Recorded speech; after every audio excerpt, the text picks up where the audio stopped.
del cielo hay un lugar escondido, es el valor de mi gente.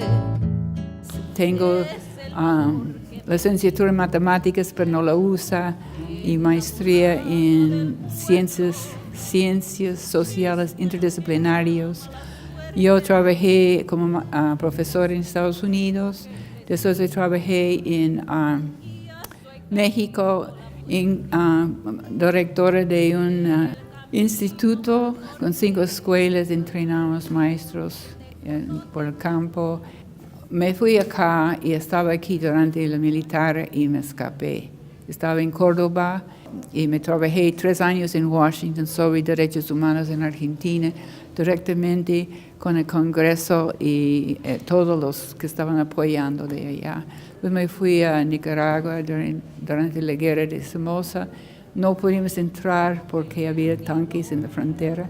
Así me trabajé en un campo de refugiados en la frontera en Costa Rica. Y después he trabajado en el movimiento de santuario, movimiento en la frontera, y porque tenía hermanas en México buscamos estaciones para que se puedan pasar de Centroamérica, ¿no?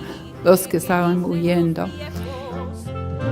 Y yo no lo voy a negar, no pidas al santo un milagro, tú mismo te tienes que armar.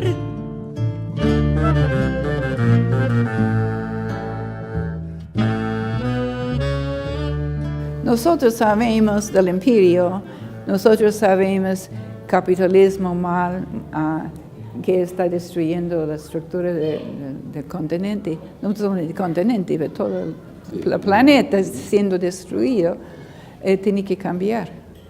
Y yo creo que todo el cambio que tenemos que hacer nosotros ligado a eso es todo un cambio de mentalidad, y yo creo que tiene que ser un concilio en la iglesia para hacerlo. Y en Estados Unidos, muchas de las congregaciones religiosas han seguido Vaticano II. Esas hermanas, muchas son muy grandes ya, están trabajando en las calles, algunas. Unas trabajan en el campo con los campesinos inmigrantes que trabajan en las cosechas. Otros están trabajando en la frontera con el problema de inmigración. Otros están trabajando en las calles con los drogadictos, con los chicos homosexuales que no tienen casas, con todo lo que es alrededor de la comunidad y rechazado. Hace meses ha llegado un anuncio del Santo Oficio de la Inquisición que tiene que cambiar su apostolado porque no estaba de acuerdo con los obispos. Que los obispos ya hablan 3 cosas. Uno es, todos tienen que hablar en contra del aborto y no hacer ninguna otra cosa. Segundo, en contra del matrimonio homosexual. Y 3, en contra de mujeres que quieren ser sacerdotes. Esas son las 3 cosas. Esas hermanas están trabajando en la calle con la gente que tiene necesidad.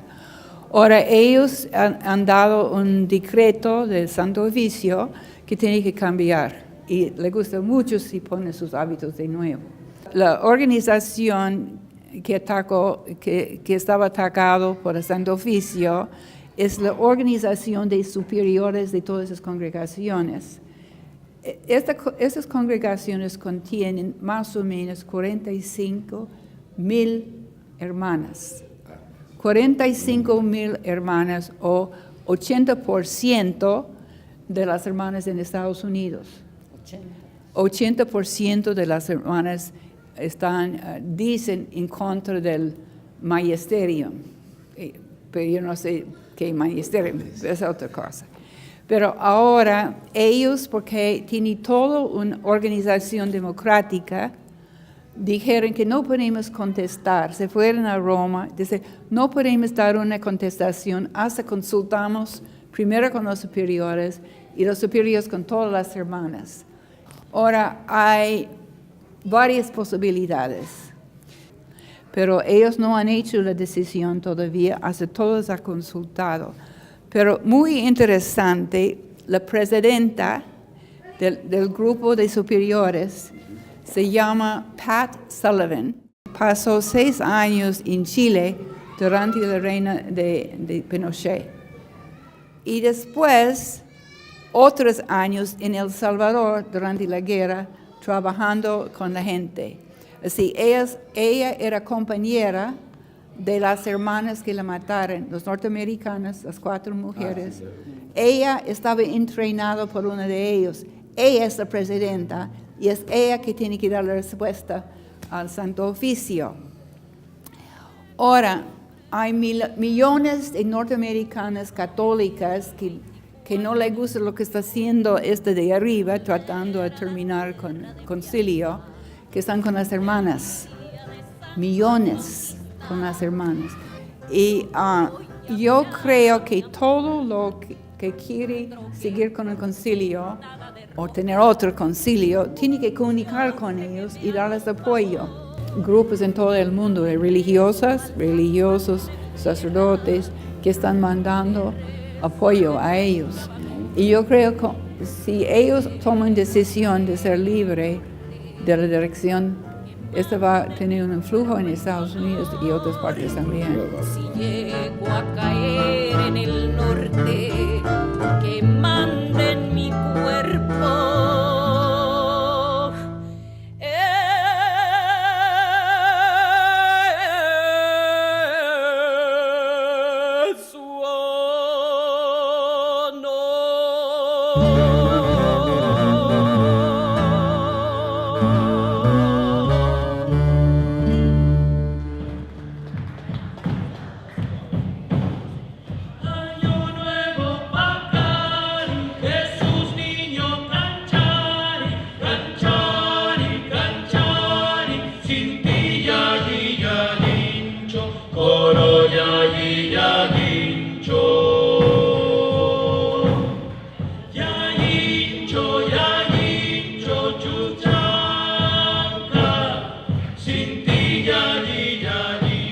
Padre Pradela, un cura bárbaro que ha estado siempre con la gente.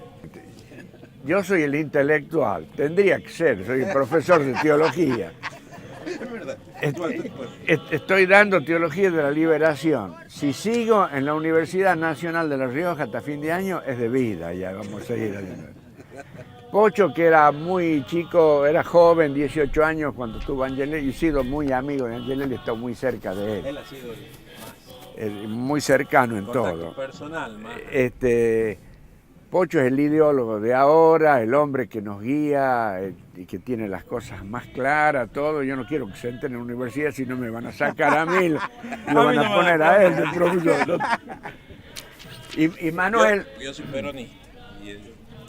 Yo soy radical, no. Y Manuel es un expreso político, que yo estaba de cura en Chilecito cuando él lo trajeron de Guandacol para la gendarmería, todo esto. Bueno, después salió, vivió, estaba en Sierra Chica, vos también. En La Plata. En La Plata. Y bueno, después llegó a ser intendente de ahí. Fundador del Partido Auténtico. Los que estamos aquí hemos sido muy amigos y nos arrastró su presencia, su vida de cristiano, de obispo, y que hoy más que nunca lo vamos descubriendo, por lo menos yo desde los libros, desde el estudio, que ha sido el hombre que aceptó el concilio, lo firmó y lo vivió, ¿no? Que ha sido ese cambio total que se hizo en la Iglesia por obra y gracia del Espíritu Santo, que iluminó al Papa Bueno, a Juan XXIII, ¿no? Y de ahí venimos en este caminar. Y el concilio, creo yo, lo dice Leonardo Boff en alguno de sus libros, no es un punto de llegada, sino que es un punto de partida. O es las dos cosas a la vez. Punto de llegada de un proceso transformador al interior de grupos cristianos del mundo, especialmente europeos, por eso fue una renovación muy europea, pero que tuvo ahí una inflexión cuando quedó eso plasmado en los documentos y los documentos dispararon un montón de cosas nuevas en la iglesia y también en las sociedades, especialmente en las sociedades donde el drama y la indignación de la injusticia eran más lacerantes, como es el caso de América Latina. Y por eso el concilio no nos podemos detener en la letra muerta de Lumen Gentium, Dei Verbum, Gaudium et Spes, Sacrosanctum Concilium y todas las otras, los documentos menores, sino en la vida que provocó en la iglesia. Al principio los riojanos, como lugareños y más conservadores, no lo descubríamos. Y ahora vamos descubriendo eso, ¿no? La fidelidad al concilio, cómo veía mucho más allá como un profeta y cómo terminó su vida. Nosotros lo acompañamos en todo, él nos llevaba adelante. Generalmente los obispos tiran para atrás, no, que cura, que es peligroso, que no. Nosotros, él iba adelante y nosotros atrás íbamos así, ¿no? Íbamos, hemos ido trabajando eso hasta que se ha ido haciendo carne en nosotros, unas más, otros menos, pero fue así como nace esto, ¿no? Julio. Angelelli hizo vida y proyecto pastoral en La Rioja, el concilio, y por eso vino y planteó la primera semana de pastoral fue: Iglesia riojana, ¿qué dices de ti misma? ¿Cuál es tu misión hoy? Y lo primero que hizo es invitar no solo a los cristianos de las distintas asociaciones y grupos religiosos, sino a los técnicos, a los científicos, a los intelectuales, a los ateos, a los de otras confesiones cristianas, que eso provocó la primera movida del piso, a los taxistas, a los sindicatos, al sector del mundo obrero. Y hemos descubierto también la realidad nuestra latinoamericana, porque la iglesia está muy romanizada todavía, y una iglesia que ha trabajado después de todo el esfuerzo que han hecho para los pobres. Y nosotros pensamos de Latinoamérica que tiene que ser una iglesia de los pobres, ¿no? Y con los pobres tiene que ser, no con las clases dominantes. Bueno, hay que meterse en el barro, decía él. Y sobre todo, decía algo, si la iglesia para ser fiel tiene que hacerse cada vez más pueblo, identificarse con el pueblo. Y a tal punto que yo siempre tengo presente el concepto que él tenía de pueblo. Pueblo es el que no oprime y lucha contra la opresión y las causas que producen la opresión. Eso ha significado una convocatoria de la iglesia de venir varios sacerdotes de otras provincias porque coincidían justamente con el mensaje evangélico de Monseñor Angelelli. Y por eso nosotros acá también hemos empezado, que estamos trabajando con los grupos de la iglesia en ese momento también, incluso con sacerdotes que vinieron de otras provincias, del caso de Vicente Ramos que viene de Córdoba, de Hilario que viene de Mendoza, y que venían con grupos de chicos también para acá, motivados justamente por la propuesta que tenía Monseñor Angelelli en la iglesia. Y cuando fueron los sucesos de Aminga, donde creo que se expresó la tensión, para mí maravillosa, porque él mismo lo decía en un poema, América Latina está pariendo un hombre nuevo con sangre y con sudor, pero lo está pariendo. Bueno, y esa aparición comenzó a despertar en los hechos de que nosotros conocemos como de Anillaco, en el año 73, donde aparecen cristianos y algunos que no lo eran tan practicantes, pero que ahí usaron la iglesia como el ropaje y de algún modo la idea de que la iglesia de cristiandad tenía que mantener el status quo, ¿no?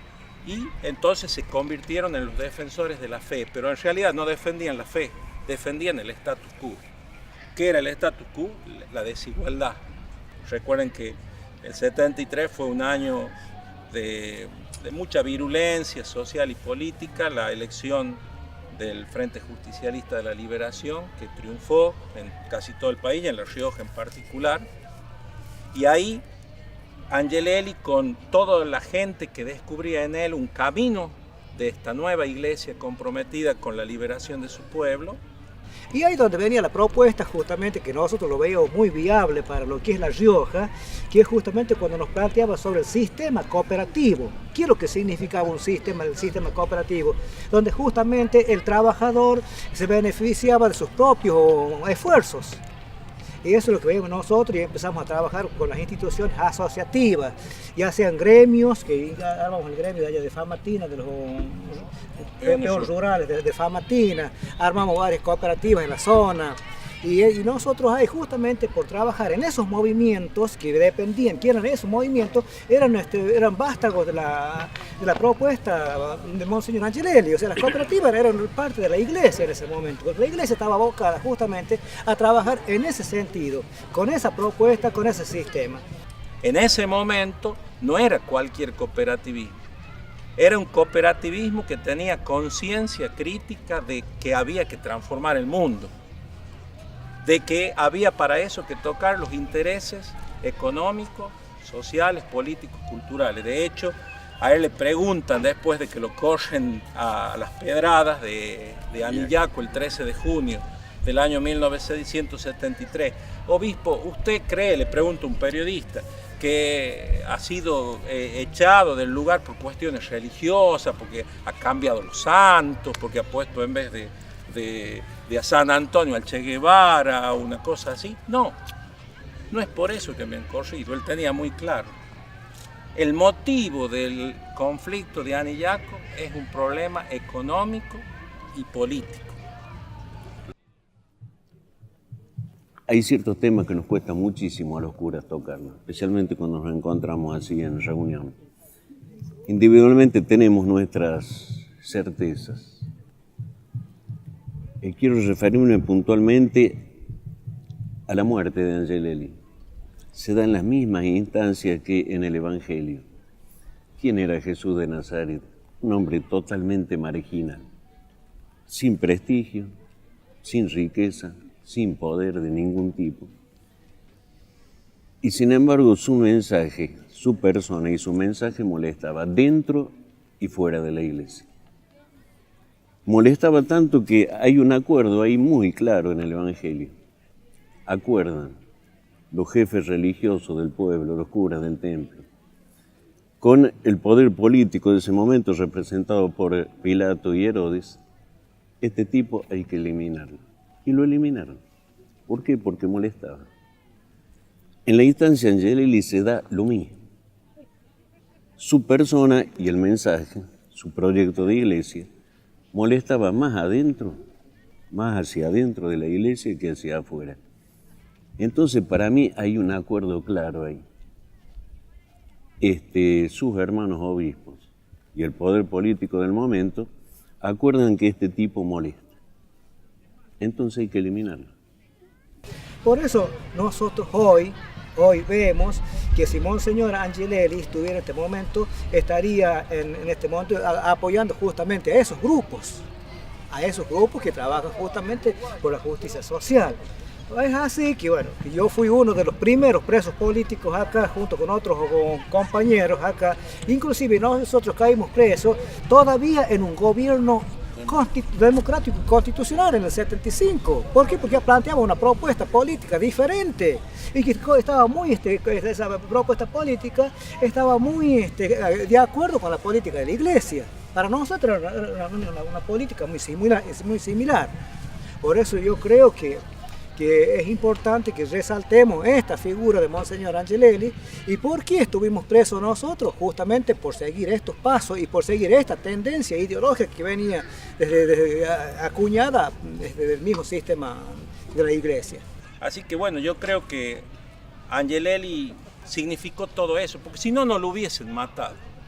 Si Angelelli simplemente era un cura piola, que abrazaba a todos, que lo hacía, que andaba en bicicleta, que lo hacía y que está muy bien porque era una manera de no sobreactuada, sino que le nacía del corazón de estar en el lugar que tenía que estar, que era su pueblo, de gozar de una fiesta patronal o de tomar un vino con alguien, que lo hacía, ¿no? De gozarse de la tradición de nuestro pueblo, que lo hacía y lo valoraba inmensamente, de pararse en la camioneta donde había un cardón con una flor para hacer un poema, que lo hacía y que es bárbaro. Pero por eso ciertamente no lo iban a matar. Lo mataron porque su vida, su acción, su pastoral, su palabra tocaba intereses. Intereses que eran los que estaban puestos en cuestión por todo un movimiento. Angelelli significa un colectivo que es las luchas de nuestro pueblo. El dolor más grande de Angelelli fue su soledad, ¿no? Sí. Y que sus hermanos obispos lo hayan aislado totalmente. Aquí en La Rioja hay un término que usan los políticos, ¿no? Cuando uno medio que lo marginan, lo ningunean, ¿no? Bueno, al obispo Angelelli lo ningunearon, o sea, lo hicieron nada sus mismos hermanos obispos. Y son tan responsables o más que los militares en su muerte. Tenemos una gran deuda, Latinoamérica tiene una gran deuda económica que no se va a pagar nunca, una deuda con los aborígenes, una deuda con los pobres, y la Iglesia tiene la gran deuda de una nueva evangelización, que la anunciaron ya, ¿no? Como nueva evangelización, con un nuevo fervor, un anhelo, y bueno, entregar a Cristo a quienes corresponden. Yo vine a evangelizar a los pobres, dice Jesús cuando toma el libro de Isaías, ¿no? Las bienaventuranzas nos habla bienaventurados de los pobres porque de ellos es el reino, que es lo que queremos implantar, ¿no? Y el juicio final, ¿qué hiciste conmigo? Tuve hambre, me diste de comer, tuve sed, me diste de beber o no me diste, ¿no? Angelelli fue un hombre de su tiempo que se jugó por una revolución que parte de un nuevo sujeto que es el hombre nuevo. La construcción de una nueva subjetividad, de un nuevo paradigma, que en ese momento era la liberación de nuestros pueblos, la liberación social y política, la emancipación, la participación de las masas populares, el ascenso del proletariado en todo el mundo a la toma de decisiones, y ahí estuvo Angelelli ayudando a generar esa conciencia. Él ciertamente sabía que no lo podía hacer, no lo debía hacer, su aporte era como obispo, como pastor de una iglesia, desde el anuncio del Evangelio. Pero además Pablo VI decía en ese momento, ¿qué es el reino de Dios? Porque tenemos que trabajar por el reino de Dios. ¿Qué es el reino de Dios? Hacer muchos templos, capillas. ¿Y qué decía Pablo VI en la Populorum Progressio? Pasar de condiciones menos humanas a más humanas. ¿Y qué significaba eso? Cambiar el mundo.